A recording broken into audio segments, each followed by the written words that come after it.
એલી ચાલ આપણે ઓલા તારા દેર ના લગ્ન નું લિસ્ટ તો બનાવી નાખવી.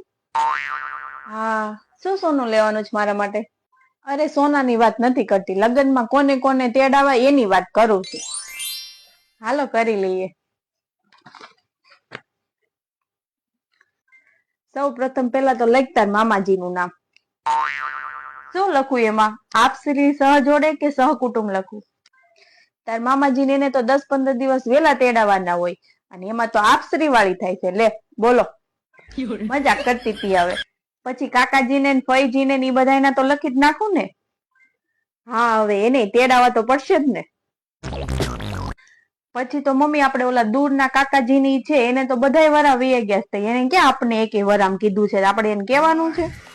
આ તે નો કીધું હોય તો નથી કેવું તમ તારે. અહીંયા નકરી ઘરમાંથી 8 જણા આવશે અને 250 રૂપિયા સાંડલો લખાઈને જાહે.